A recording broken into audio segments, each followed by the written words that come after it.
풀어볼 수 있을까라는 그런 생각이 들 정도로 상당히 좀 많은 내용과 또 좀 복잡한 그런 내용들을 담고 있으며, 또 우리 교회에 있어서 가장 중요한 것들을 담아내고 있다는 사실을 우리가 기억을 하셔야 합니다.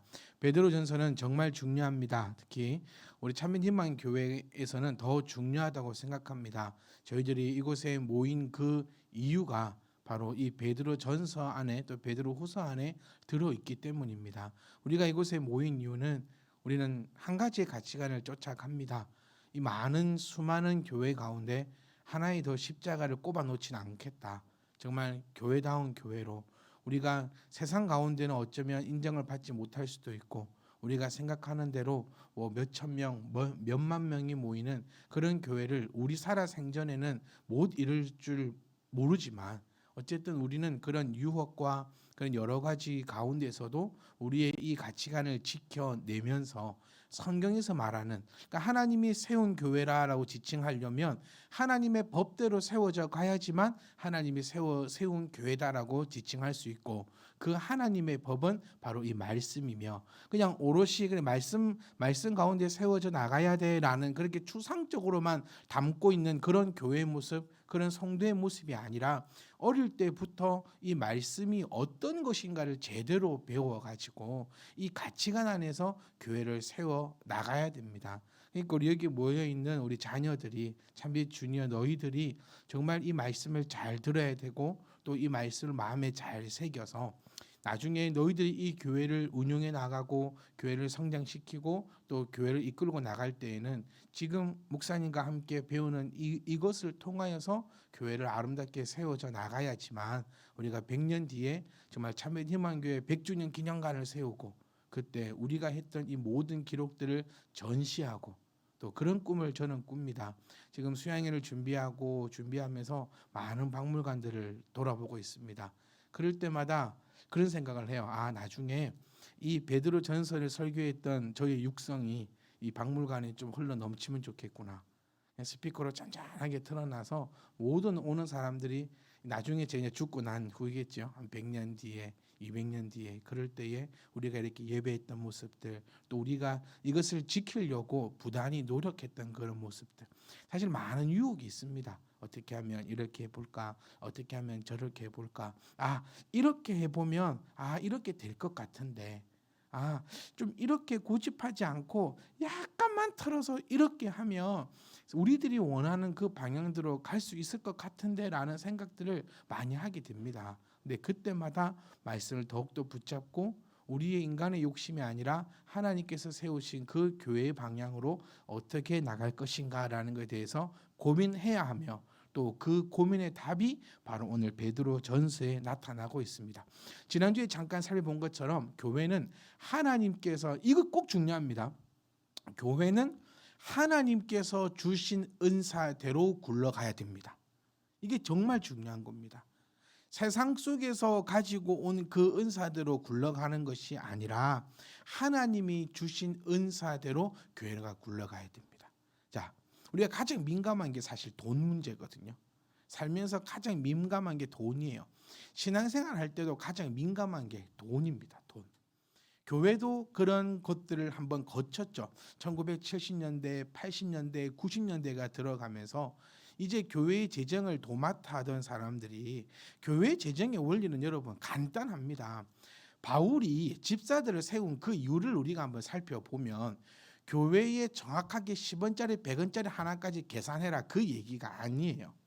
바울이 집사들을 세워놓았던 그 이유는 내가 하나님의 일을 할 때에 이 돈 걱정하지 않도록 하라라고 세워놓은 원리입니다.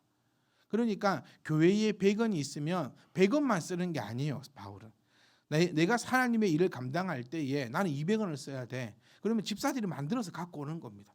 그 원리예요. 교회의 재정의 원리는, 교회는요, 제가 늘 말씀드리지만 회비 내는 게 아닙니다. 회비를 내었다면 정확해야 됩니다. 내 회비가 어디에 쓰였고 그것이 이라도 허튼 데 쓰여지지 않는지 감사도 해야 되고 그렇게 해야 됩니다. 그런데 교회는 여러분이 회비를 내는 것이 아니라 하나님 앞에 헌금을 드리는 것입니다. 그러면 가장 좋은 자세는 뭐냐면, 헌금을 했으면 그냥 그걸로 끝내면 됩니다. 헌금을 하는 성도는 그걸로 끝내면 돼요. 그다음에 이 헌금을 사용하는 자들은 하나님을 두려워하며, 사람을 두려워할 것이 아니라 하나님을 두려워하며 하나님 앞에 부끄러움 없고 거짓 없이 하나님의 것을 사용한다면 교회는 아무런 문제가 되지 않아요. 그런데 이 원리가 깨트려져 버렸습니다. 헌금을 사용하는 자들이 썩어버렸죠. 자기 사유재산을 갖기 시작하고 교회 돈으로 자기 사유재산을 갖기 시작하는 거예요. 헌금을 한 걸 가지고 자기가 배부르게 쓰고 있습니다. 아무도 모르게 어디선가 세워져 나가고 있던 그 일이 먼저 시작되었죠. 그러면서 이제 하나님이 주신 그 은사가 아니라 바깥에서 가지고 있는 은사를 가진 사람들, 바깥에서 배운 기술들, 그러니까 은행원이라든지 세무원이라든지 이런 사람들이 교회 재정을 가지고 됩니다. 그러면서 교회는 더욱더 타락하게 되고 시험 들게 되고 어렵게 되고 아픔을 가지고 오게 되는 그 역사를 가지고 나가고 있습니다. 그래서 저희 교회는 소원하는 것이 있습니다. 여러분들이 하는 그 예물은 오직 하나님께만 하십시오. 그 어떤 사람의 눈치를 볼 필요도 없고 주변 사람의 눈치를 볼 필요도 없고요. 오직 내가 하나님과 여러분의 그 관계 속에서 타협하지 말고 거짓말하지 말고 아버지 앞에 떳떳하게 하시면 되는 겁니다. 그리고 나면 그걸로 됐습니다. 그걸로 끝내면 됩니다. 그러니까 우리 교회는 이런 모습들로 흘러가고 있는 모습들을 보면서 정말 우리 집사님들 제가 존경하고, 또 이런 것들이 우리 세대가 아니라 다음 세대, 그 다음 세대도 계속 이어져 가면서 정말 교회다운 그런 모습들을 삼아져 나갔으면 합니다. 재정적인 것뿐만 아닙니다. 기도도 그렇고 예배도 그렇습니다. 예배도 사람 눈치 보면서 예배 드리는 거 아닙니다. 저는 이곳에 아무도 없더라도 저는 예배할 것입니다. 왜냐하면 하나님 앞에 예배하는 것이니까요. 여러분들도 뭐든지 간에 신앙생활은 바깥에서 하는 것과는 다른 것입니다. 회사는 가기 싫어도 가잖아요. 또 뭐 가고 싶어도 못 가기도 합니다. 요즘에는 이 반대로 얘기해야 될 것 같아요. 요즘에는 회사를 가고 싶은데 못 가는 사람들이 더 많으니까요. 근데 교회는 다릅니다. 사람의 눈치를 보는 것이 아니라 심지어 목사의 눈치도 보시면 안 됩니다. 네. 그러니까 눈에 보이는 게 목사라 목사의 눈치도 보기도 하고 또 그러시기도 하는데, 뭐 이것도 뭐 잘못됐다라는 표현을 쓰고 싶지 않지만 가장 중요한 것은 하나님을 향해서 눈치를 보셔야 되는 거예요. 그러니까 예배드림도 마찬가지고 기도함도 마찬가지고 여러분들이 가지고 있는 그 상황과 그 믿음 속에서 하나님 앞에 내어놓는 것입니다. 그러니 교회가 움직이는 원리는 세상 속에서 가진 은사가 아니라 하나님께서 주신 그 은사대로, 다르게 얘기하면 하나님께로부터 받은 그 은사를 가지고 하나님의 일을 해나가는 곳이 교회이고, 교회가 건강하면 여러분 사회도 건강합니다. 제가 늘 우구심이 드는 게 이거예요. 우리나라의 3분의 1이 기독교인이라 하거든요. 3분의, 그러니까 정확한 통계는 아니지만 3분의 1이 기독교, 3분의 1이 천주교, 3분의 1이 불교랍니다. 네, 막 같이 만나 놓고 보면 그러면 3분의 2가 그리스도교 아닙니까? 그런데 나라는 왜 이러냐고요. 그런데 사회는 왜 이러냐고요. 왜냐하면 성도가 성도답지 못하기 때문이다라는 것을 우리는 반증해낼 수 있습니다. 그러니까 교회가 건강하면 사회는 건강합니다. 교회가 바로 서면, 그러니까 뭐 교회가 뭔가를 하지 않지만 그런 연관을 가져갈 수밖에 없다라는 거예요. 그러니까 교회의 원리는 하나님이 주신 그 은사를 사용하는 곳이 교회인데, 그 은사 중에서 베드로는 두 가지를 크게 얘기합니다. 첫 번째는 말하는 것과 두 번째는 봉사하는 것입니다. 네, 성경 맞아요. 11절을 딱 틀면 됩니다. 자, 11절 보면 만일 누가 말하려면, 그러니까 말이 나왔고요. 두 번째, 누가 봉사하려면, 이 두 가지 은사를 대표해서 얘기하고 있습니다. 그러니까 여기서 우리는요, 이 말하려면이라는 이 단어를 한번 살펴봐야 하는데, 원문을 우리가 한번 살펴보면 여기서 말한다라는 것은 그 헬라어는 두 가지 단어가 두 가지가 아니고 여러 단어가 있어요. 그러니까 이게 저는 한글에 참 안타까움이기도 해요. 그럼 여기서 말한다라는 것은 우리 크게 성경에는 두 가지 단어가 나오거든요. 하나는 모든 말을 얘기합니다. 모든 말을. 두 번째는 하나님의 말씀을 내뱉는 말을 이야기하는 거예요. 이렇게 두 가지를 나타낼 수 있습니다. 제가 예를 들어 볼게요. 제가 지금 이 자리에서 여러분에게 하고 있는 말은 하나님의 말씀을 전하고 있는 말입니다. 그런데 제가 마트에 가서 마트 아줌마하고 얘기하는 말은 제가 하나님의 말씀을 전하는 말이 아니고 제가 살아가면서 사용하고 있는 말입니다. 그렇죠? 제가 마트까지 가가지고 아줌마한테 예수 믿으세요 안 합니다.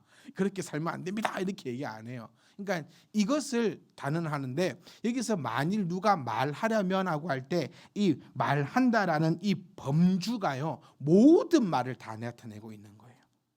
꼭 설교할 때만을 얘기하는 것이 아니고 내가 교회에서만 말하는 것을 말하는 것이 아니고 내 입에서 나오는 그 모든 말을 다 얘기하고 있는 헬라어 랄레이라는 단어로 쓰여지고 있습니다. 그러니까 다시 이제 정리를 해보면 만일 누가라는 것은 우리 성도를 일컫는 거죠. 하나님께 은사를 받은 성도들이 말하려면 그러니까 네 입에서 나오는 말은 하나님의 말씀을 하는 것처럼 하라라고 얘기하고 있는 거예요. 정리해 보면 그리스도인들은 공적인 말이 됐든지 간에 또 사적인 말이 됐든지 간에 하나님의 말씀처럼 즉 성경처럼 해라라고 얘기하고 있습니다. 참 제가 이 말씀을 보면서 제가 너무 마음이 아팠어요. 네. 요즘 우리 간사님들이 저에게 지적을 하는 게 목사님 한 번씩 설교 시간에 욕하는 거 아세요? 저한테 그 얘기를 하면서 욕하시면 땡콩 맞습니다. 그렇게도 얘기하고 있거든요. 제가 이 말을 보면서 내 입술을 한번 점검해 보는 그런 시간을 저는 많이 가졌습니다. 여러분은 어떻습니까? 그러니까 이 설교의 시간에 아니면 교회에 있으면 아이들이 그 얘기 참 많이 하잖아요. 엄마 교회에 오래 있으면 좋겠어. 교회에 있으면 천사인데 집에 오면 악마가 된다는 거예요. 교회에서는 이렇게 해도 웬만하면 봐주고 저러면 봐주고 이러면 봐주다가 집 문을 딱 열고 들어가는 순간부터 이리 와. 니 아까 어떻게 했어? 너 저쪽에서 저렇게 했어. 이제 그렇게 되면서 우리 엄마는 교회에 있을 때는 천사고 집에만 가면 악마로 변한다라고 고백하는 것이 이제 우리 아이들의 그런 입술의 고백일 수도 있는데요. 어쨌든 베드로는 우리에게 가르치고 있는 것, 말하는 것도 하나님이 주신 은사임을 우리가 인지를 하시고 여러분들도 사실 지금 어마어마한 은사를 받아 가졌습니다. 저는 여러분들이 누군가하고 저희 성도들 말고요. 다른 교회 성도들이라든지 아니면 믿는 친척들이라든지 믿는 친구들하고 많은 이야기들을 해보셨으면 좋겠어요. 그러면 그때 놀라운 일이 발견되는 게 뭐냐면 제가 여러분들에게 했던 이 말을 여러분이 그대로 합니다. 좀 더 나가면요. 여러분들의 말씀을 전할 때에 이 억양은 전라도 억양이 아니라 경상도 억양과 전라도 억양이 교묘하게 섞인 말로 복음을 증가하고 있는 모습을 여러분들이 발견을 하셔야 돼요. 그러니까 여러분들은 이미 어마어마한 것들을 지금 요 안에 가지고 있습니다. 이거를 표출할 방법이 없는 거죠. 그러니까 제가 내년 계획을 세우면서 고민하는 것은 한 달에 한 번씩 집사님들을 여기 앞에 세워가지고 이 말씀을 한번 전하게 해봐야겠다. 네, 다들 반응이 안 좋으시긴 한데 최고의 배움은 가르치는 겁니다. 내가 말해보는 거예요. 그러니까 여러분들이 한번 그런 그 상황에 놓여 있다면 물론 믿지 않는 자에게 복음을 전하는 건 더 좋고요. 혹시 믿는 자들과 함께 논쟁을 하라는 것이 아니고 말씀을 나눌 기회가 있다면 입을 한번 빡 열기 시작하잖아요. 여러분도 알게 모르게 어마어마한 말들이 쏟아져 나오고 있음을 여러분이 경험하실 거예요. 그런데 그런 말들도 간단하게 얘기하면요. 거룩하게 하라라는 얘기입니다. 그래서 우리들은 말을 할 때에도 내가 누군지를 기억하고 좀 거룩하게. 제가 참 이 말씀 붙잡고 많이 했습니다. 네. 여러분 누가 봐도 목사인 것처럼 누가 봐도 집사인 것처럼 말을 함에 있어서 거룩함으로 하라. 이 말은 설교, 교회에서만 주고받는 말이 아니라 모든 말이. 그러니까 우리 주니 아이들은 친구들은 오늘부터 엄마의 말을 기대하면 될 것 같아. 집에 가면 이제 엄마의 말이 거룩함으로 이렇게 나올 거라 저는 생각을 해요. 자, 두 번째 이제 봉사입니다. 봉사. 그러니까 교회가 가지고 있는 가장 큰 두 가지죠. 교회를 얘기한다면 말과 봉사를 빼놓을 수가 없습니다. 교회에 모였는데 아무도 말하지 않는다. 이 웃긴 거예요. 목사가 앞에 서가지고 말하지 않고 가만히 서 있는 거예요. 이 상상 한번 해보셨습니까? 네. 그러니까 목사는 즐겨 말하는 일단 목사가 되려면 말하는 걸 즐거워해야 돼요. 네, 말하는 걸 싫어하고 말하기를 귀찮게 한 여기는 사람은 목사를 하면 안 돼요. 왜냐면 말하는 사람인데 말을 귀찮게 하고 과묵해버리면 이거는 좀 저는 개인적으로 힘들 것 같다라고 생각을 하거든요. 그러니까 교회가 가장 가지고 가는 것은 첫 번째 말, 그러니까 전하는 것. 두 번째는 봉사하는 겁니다. 여러분들의 그 봉사가 있기 때문에 이 교회가 운영되어져 나가고 교회가 세워져 나가는 겁니다. 여러분들도 알게 모르게 교회 내에서 많은 봉사를 합니다. 가장 큰 봉사는 어쩌면 여러분들 예배 참석하는 것도 봉사의 개념 안에 들어갈 수 있는 거예요. 여러분들 그런 생각 가지잖아요. 아, 오늘 한번 한 주 쉬고 싶어, 이런 마음 가지다가도 목사님 생각하면서 오시지 않습니까? 저 그거 압니다. 아, 그래도 내가 가서 앉아 있어 줘야지 우리 목사님 또 힘내셔서 또 말씀을 전하시지 않겠는가. 나 안 가면 또 교회 텅텅 비 이렇게 생각하시는 것도 어쩌면 큰 범위로는 봉사의 주축 안에 들어가는 겁니다. 교회는 여러분들의 그런 봉사와 섬김과 헌신과 이 모든 것으로 인해서 이루어지고 세워져 나가는데, 이때 원리가 뭐냐면 하나님이 공급하시는 힘으로 하는 것 같이 하라. 이게 조금 어렵게 나타내기도 있는데요. 원래 이 공급하다라는 단어는 코레게이라는 단어로 쓰여졌는데, 이 단어의 이름 원래 의미는 합창하다라는 단어입니다. 그러니까 합창하다라는 이 단어가 이제 하나님이 아낌없이 주시는 것이다라는 의미로 이제 사용되어져 가고 있는 거예요. 정확히 쉽게 얘기해 볼게요. 네가 가지고 있는 힘으로 할 것 같으면 지쳐서 못 한다는 거예요. 그러니까 하나님이 주시는 것은 우리가 뭐라고 표현하냐면 아낌없이 주신다라고 표현을 하거든요. 그러니까 하나님께서 공급해 주시는 그 힘은 아낌없이 충만하게 주신다라는 겁니다. 아낌없이. 그러니까 내가 가지고 있는 힘으로 하려면 오늘 내가 사회생활 하면서 90%의 힘을 다 써버렸다는 거예요. 그럼 나에게는 몇 프로밖에 안 남았죠? 10%밖에 없어요. 그러니까 교회 봉사를 할까 말까 싶기도 하고, 힘이 없어서 못할 것 같기도 하고, 피곤할 것 같기도 하고 막 그래요. 제가 우리 청년들을 보면서 이 어떤 생각을 하게 되냐면, 우리 청년부가 이제 대학생들이 없어요. 다 직장인이 되었어요. 근데 벌써 우리가 8년 9년 같이 하다 보니까 20살 때 만났던 애가 지금 29살 되고 30살이 되었거든요. 대학부가 이 주축이 되어 있을 때는 주일날 집을 안 갔어요. 전부 다. 제가 너무 피곤해가지고 집에 가자 이러거나 저 먼저 가거나, 그래도 모여서 놀고 보드게임하고 그렇게 막 놀던 청년들이 이제 한 8시 반 9시 되면 짐을 싸기 시작합니다. 왜? 내일 출근해야 돼서. 이게 다른 거예요. 학교도 가야 되는데 학교 가면 뭐 하면 되는데 대학은 같이 하면 되거든요. 목사님 내일 같이 자면 돼요. 이래가지고 놀았던 청년들이 이제는 출근해야 되니까 부시럭부시럭 싸고 있는 거예요. 이제 이 의미가 뭐냐면 여기서 힘을 다 빼보면 이제 나는 이제 이런 의미거든요. 그러니까 이 본문의 말씀은 네가 지금 힘이 없어? 걱정하지 마. 하나님이 너에게 공급하실 것이니까 그것을 믿고 오버해서 봉사를 하라라는 그런 의미로 우리에게 쓰여졌다는 거예요. 다시 한번 정리해 볼게요. 하나님의 이 일을 할 때, 그러니까 하나님의 일을 할 때는 네가 가지고 있는 힘으로 해서는 안 된다라는 거예요. 네가 가지고 있는 힘으로 해서는. 직장 생활은 이렇게 하고 저렇게 하고 에너지 분배를 하고 힘 막 이렇게, 이건 사회의 일이고, 하나님의 일을 할 때는 하나님께서 공급하실 거니까. 그러니까 너는 하나님께서 공급하는 힘으로 하라라는 것이 아니고 힘으로 하는 것 같이 하라라고 되어 있어요. 그러니까 네가 공급을 받아가지고 일을 하라는 것이 아니라 일을 하면은 하나님께서 공급해 주신다는 거예요. 이거를 잘 기억하셔야 돼요. 하나님 공급해 주세요. 그럼 제가 할게요. 이거는 인간적인 방법이에요. 그렇죠? 그런데 성경은 네가 먼저 해라. 그러면 하나님이 아낌없이 힘을 공급해 주실 것이다. 그러니까 공급하시는 힘으로 하는 것 같이 하라는 겁니다. 이해되셨죠? 그러니까 이 정말 중요한 원리 가운데 하나입니다. 그러니까 내가 있으니까 있는 것만큼 해야지라는 것이 아니라 주실 것을 믿고 내가 봉사하겠다. 그러면 하나님께서 나에게 힘을 주실 거야. 이 두 가지의 원리를 베드로는 우리에게 제시하고 있습니다. 정리해 봅시다. 우리는 교회에서 가장 많이 하는 것이 말과 봉사입니다. 말을 함에 있어서는 어떤 말이든지 간이 거룩함으로 가지고 하고, 두 번째 봉사할 때는 네 힘으로 하게 되면 시험에 빠져요, 여러분. 이게 중요한 원리입니다. 내가 가지고 있는 힘으로 하면은 힘들고 피곤하고, 그다음 뭐가 오죠? 짜증이 나오고, 짜증이 나면 원망이 나와요. 네, 그렇죠? 힘들고 피곤해.